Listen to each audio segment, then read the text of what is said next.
The police said my son's fingerprints matched at a crime scene today. He died in 2020. Detective Angela Reyes called at 2:14 in the afternoon while I was restocking shelves at the hardware store where I'd worked for 18 years. Mr. Brennan, this is Detective Reyes with the Metro Police Department. We need you to come to the station immediately. Your son's fingerprints were found at a homicide scene last night. I nearly dropped the box of screws I was holding. My son Ethan had been dead for 4 years. I'd identified his body myself after the overdose that killed him in our bathroom. I'd held his cold hand at the morgue, seen the needle marks on his arms, signed the papers that confirmed he was gone.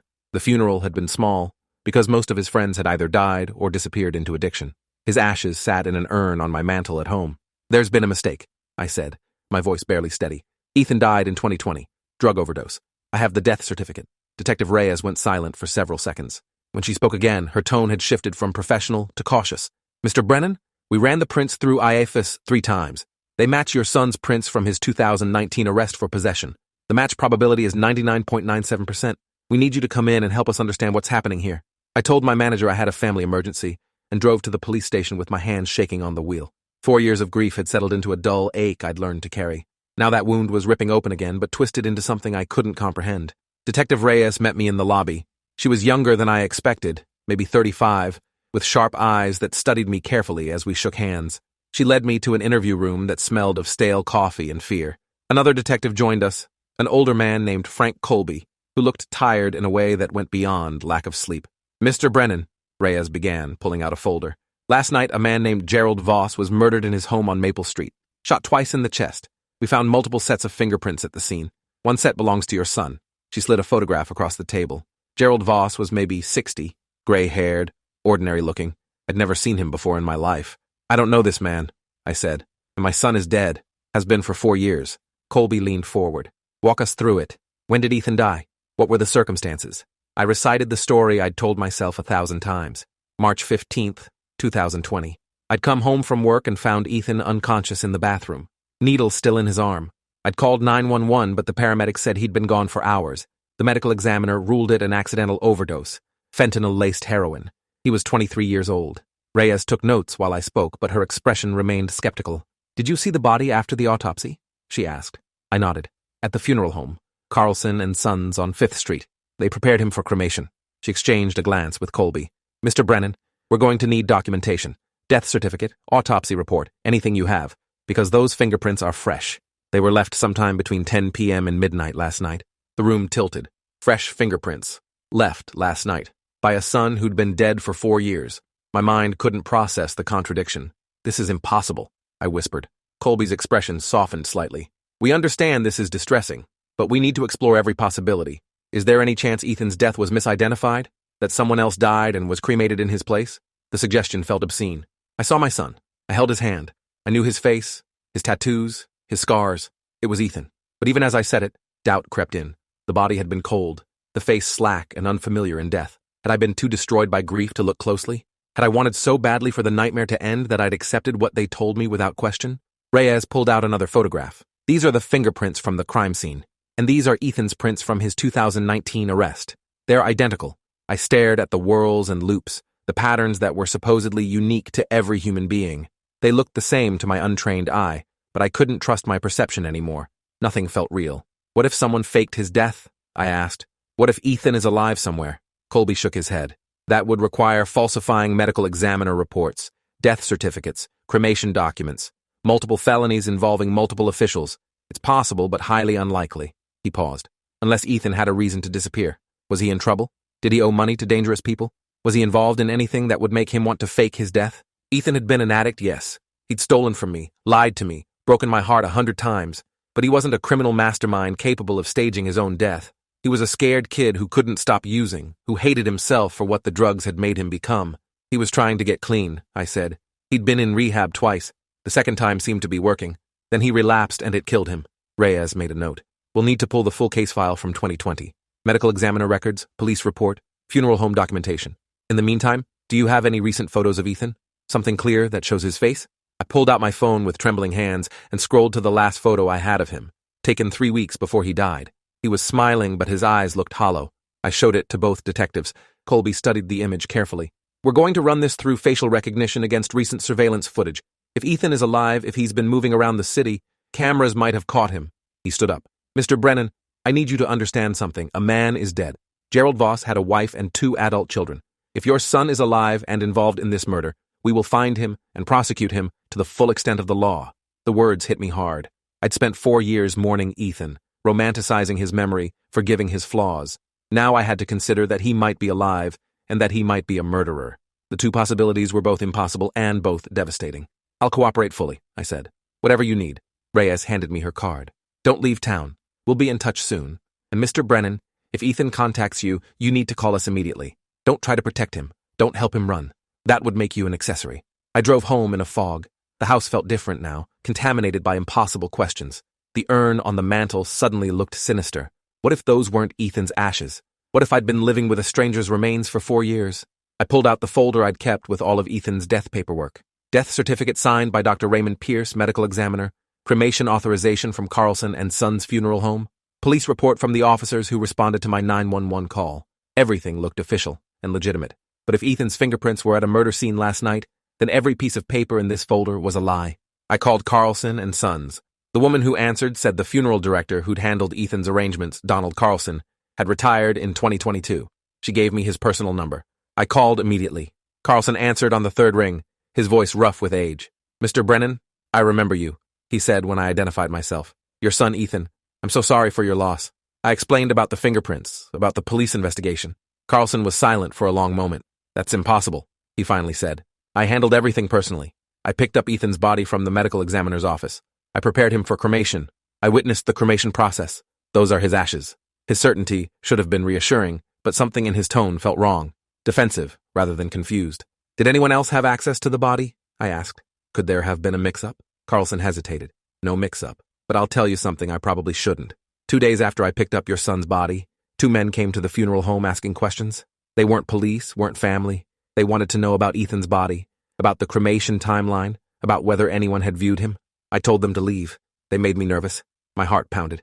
What did they look like? Carlson described them. One tall and thin, one shorter and muscular. Both wore suits. Both had military-style haircuts. They gave me a card, but I threw it away. They said they were from some federal agency I'd never heard of. Something about asset recovery. I thought they were collection agents, that maybe your son owed money somewhere. Asset recovery. Federal agency. The pieces weren't forming a picture yet, but they were accumulating. I thanked Carlson and hung up. My phone rang immediately. Detective Reyes, we pulled the medical examiner's file on your son. Dr. Raymond Pierce signed off on the cause of death, but there's a problem. Dr. Pierce was suspended 6 months later for irregularities in his autopsy procedures. An internal investigation found he'd been falsifying reports, accepting bribes to misclassified deaths. He lost his license in 2021. The ground kept shifting under me. What are you saying? Reyes spoke carefully. I'm saying it's possible your son's death was misreported, that maybe the body you buried wasn't Ethan, or maybe there was no body at all. We're getting a court order to exhume the cremated remains and test them for DNA. I sat down hard on my couch. DNA testing of 4-year-old ashes. It felt surreal. How long will that take? I asked. The exhumation can happen tomorrow. Results in about a week. She paused. Mr. Brennan, we also ran that photo you gave us through facial recognition. We got a hit on surveillance footage from 3 nights ago at a gas station on the east side. The man in the footage matches your son's facial structure. Same height, same build.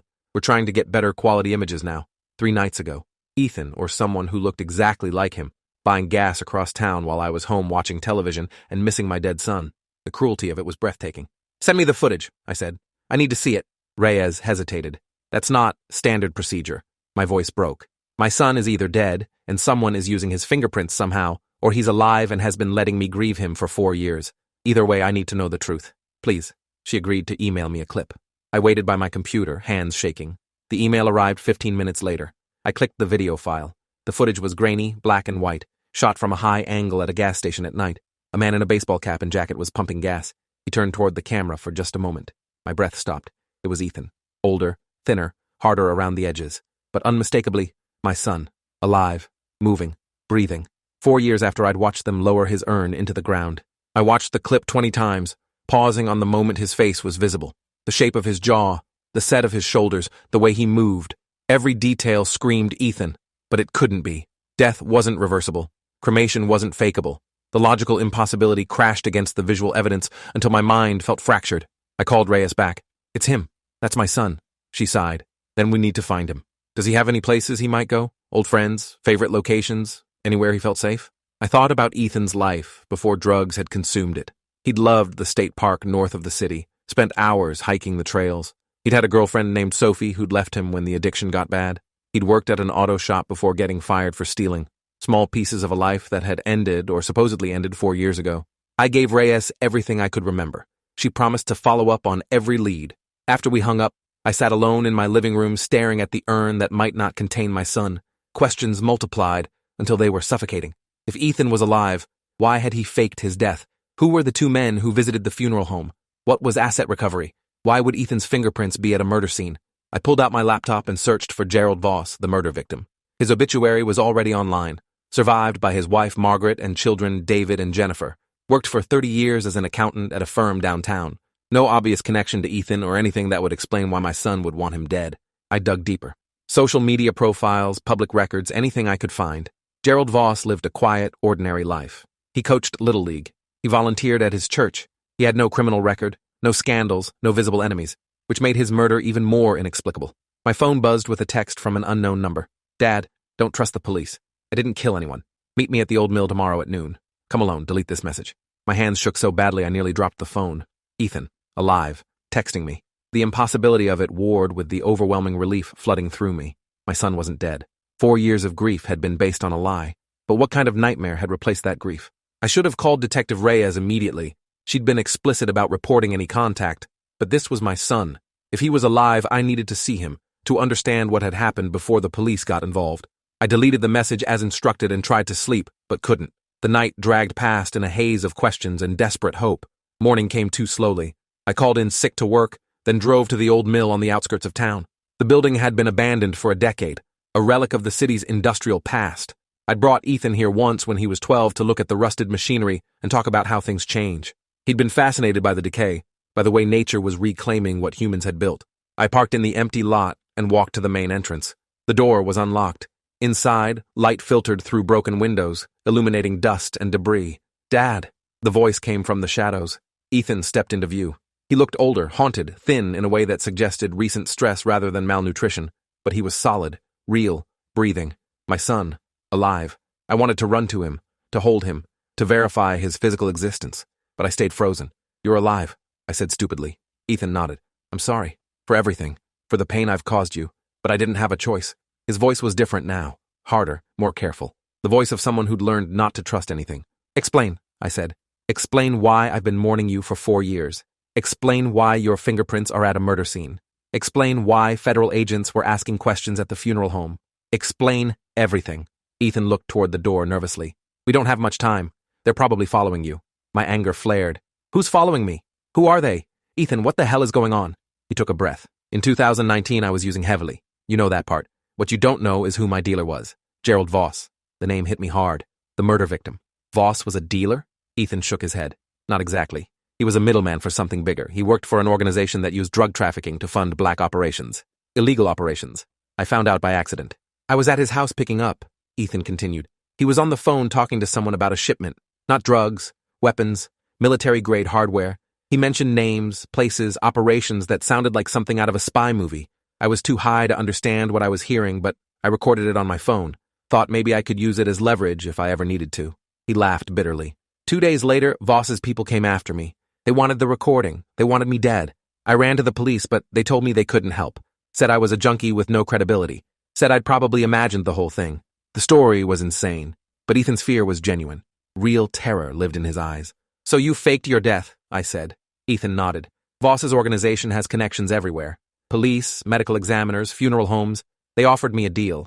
They'd make me disappear, give me a new identity, protect me from the people who wanted me dead. In exchange, I had to give them the recording and stay hidden forever. I had to let everyone think I was dead. He met my eyes, including you, especially you. They said if you knew I was alive, you'd be in danger, that they'd have to eliminate the risk. The pieces clicked together with horrible clarity. The corrupt medical examiner who signed the false death certificate. The funeral director who cremated someone else's body, or maybe no body at all. The federal agents asking questions, making sure the cover story held. What recording? I asked. Do you still have it? Ethan shook his head. I gave it to them. That was the deal. But I made a copy first. Hid it where they'd never find it. Insurance in case they decided to kill me anyway. He pulled out a USB drive from his pocket. This is it. Conversations between Voss and someone called the administrator. They're discussing weapon sales to foreign militants. money laundering through government contracts, murders of people who found out too much. It's all here. I stared at the small piece of plastic that had apparently cost my son his life, or at least his identity. Why surface now? Why did you contact me after 4 years? Ethan's expression hardened. Because they broke the deal. Last week, I found out they're planning to kill everyone who knows about the operation, including me. They killed Voss 2 nights ago to tie up loose ends. He knew too much, had gotten careless. I was there, Dad. I went to his house to warn him. I knew they were coming for him, but I got there too late. He was already dead. I touched things in the house trying to find evidence, trying to understand how deep this went. That's how my fingerprints ended up at the scene. He looked desperate. I didn't kill him, but the organization is setting me up for it. They want me arrested and convicted so I disappear into the prison system. And then I'll die in some convenient accident, and everyone who knows about the operation will be gone. The scale of conspiracy he was describing seemed impossible, but the evidence supported it. The fake death, the corrupt officials, the murder, the fingerprints. We need to go to the FBI, I said, above local police, federal investigation. Ethan laughed harshly. The organization has people in federal agencies too. That's how they operate. They're embedded everywhere. Going to law enforcement is suicide. He handed me the USB drive. I need you to take this, make copies, send them to journalists, to congressmen, to anyone who might listen. If something happens to me, this is the only evidence that exists. I took the drive with shaking hands. What are you going to do? Ethan started backing toward a rear exit. I'm going to disappear again. For real this time, but I needed you to know the truth. I needed you to know I didn't abandon you by choice. His voice cracked. I'm sorry I let you grieve me. I'm sorry for all of it. Wait, I said, but he was already moving toward the door. Ethan, don't run. We can fight this together. He shook his head. If they catch me, I'm dead. If they catch you with that drive, you're dead too. Hide it. Use it. But don't try to find me. It's safer for both of us. He paused at the exit. I love you, Dad. I always did. Then he was gone, melting into the daylight outside. I stood alone in the ruined mill, holding evidence of a conspiracy that had stolen my son twice. The weight of it was crushing. But beneath the fear and confusion, anger was building. These people had terrorized Ethan, corrupted officials, murdered to protect their secrets. They'd made me bury an empty urn and mourn for 4 years. They'd stolen my son's life and my peace of mind. Someone had to pay for that. I drove home carefully, watching for any sign of surveillance, parked in my garage, and went inside with the USB drive hidden in my pocket. I needed to verify Ethan's story before making any moves.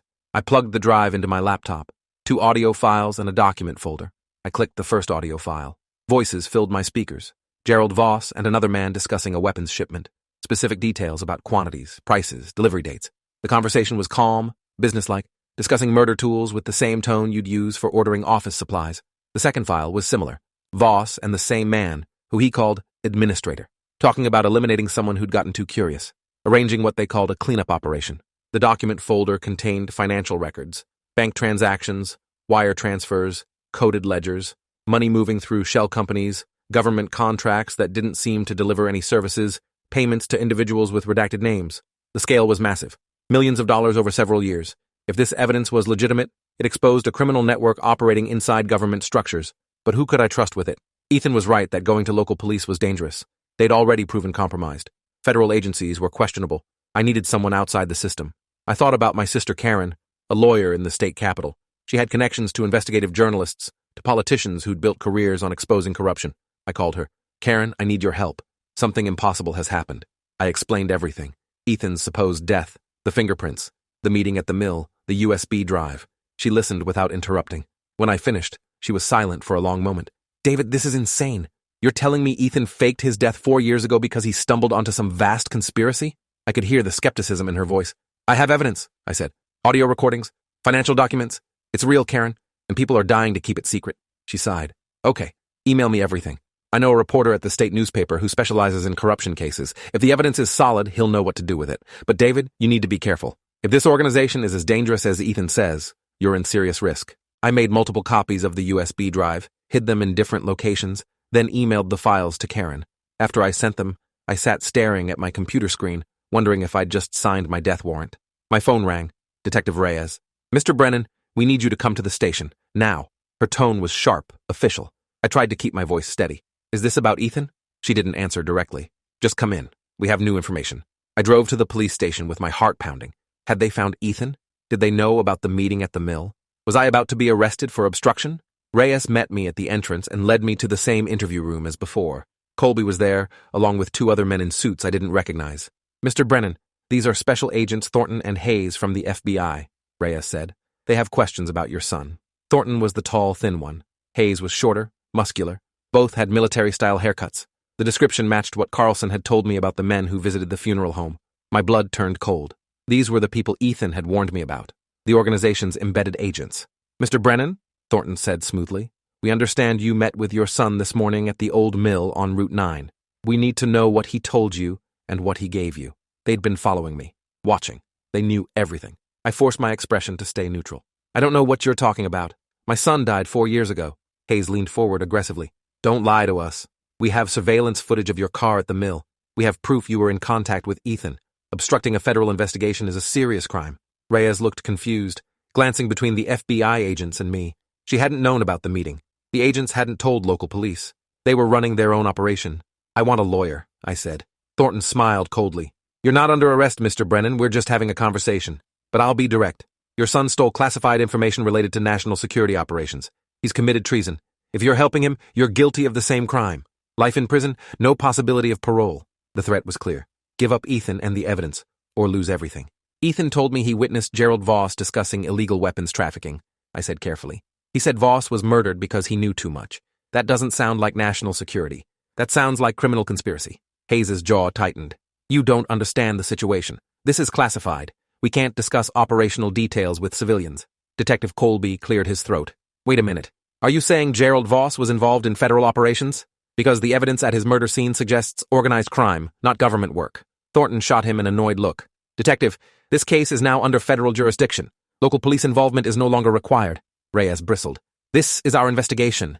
We found the fingerprints. We contacted Mr. Brennan. Hayes stood up. Not anymore. As of now, this is a federal matter. You're both dismissed. Colby and Reyes exchanged glances, but didn't move. With all due respect, Reyes said, we need documentation of jurisdictional transfer. Official paperwork transferring the case to federal authority. Thornton's expression hardened. Detective, you're interfering with national security operations. That's a federal offense. I suggest you leave before this becomes a problem for your career. The naked threat hung in the air. Reyes looked at me, then at the agents. She seemed to be calculating something. Finally, she stood. Come on, Frank, let's go. They left the room, closing the door behind them. I was alone with Thornton and Hayes. Smart woman, Thornton said. Now, Mr. Brennan, where's the evidence your son gave you? I met his eyes. I don't have any evidence. Ethan told me his story, then left. That's all. Hayes pulled out his phone and showed me a photo. It was me at my computer, visible through my window, plugging in the USB drive. They'd been watching my house. We can get a search warrant and tear your house apart, Hayes said. Or you can save us all time and hand it over now. I had copies hidden, but they'd find the original if they searched. I needed time to think, to plan. It's at my house, in my desk drawer. Thornton smiled. Excellent. We'll all take a ride together. They drove me home in an unmarked car, Thornton at the wheel, Hayes in the back seat beside me. No one spoke.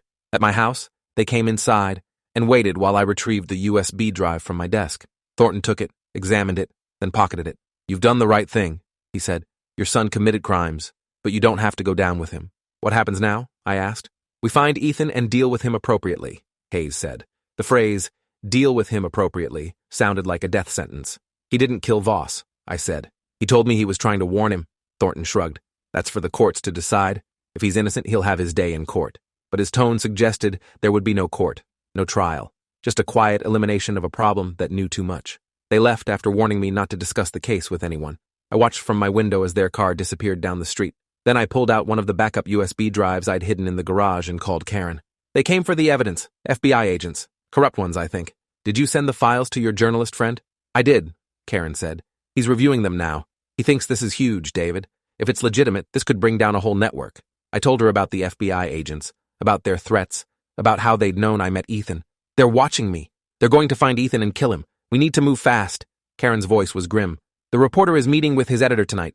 They'll decide whether to publish. But David, if these people are as connected as Ethan says, publishing might not be enough. They'll deny everything, discredit the evidence, make you and Ethan look crazy. She was right.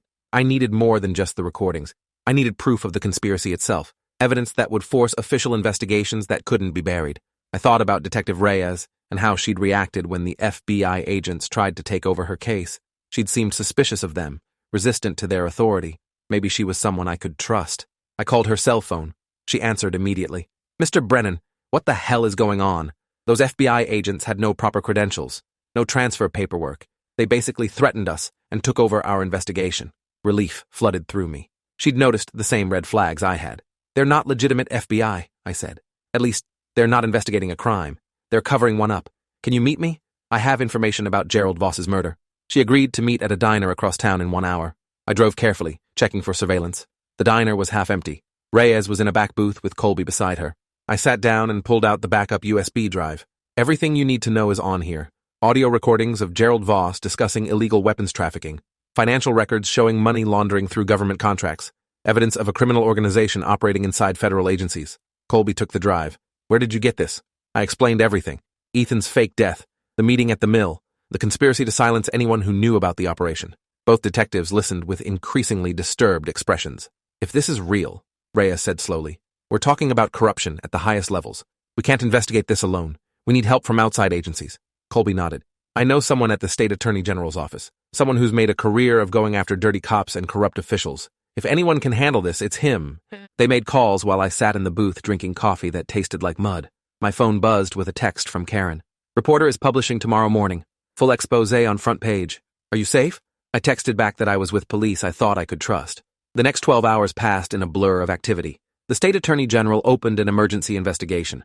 Colby and Reyes coordinated with investigators from the AG's office.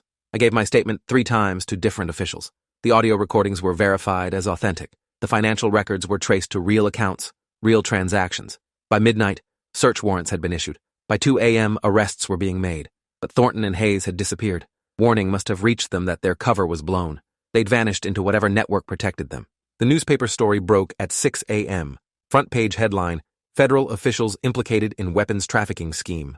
The article detailed everything. Voss's role as middleman. The organization's use of government contracts to launder money. The fake death of a witness who'd discovered the truth. The murder of Voss when he became a liability. Public reaction was immediate and explosive. By noon, federal officials were holding press conferences. The FBI director announced an internal investigation.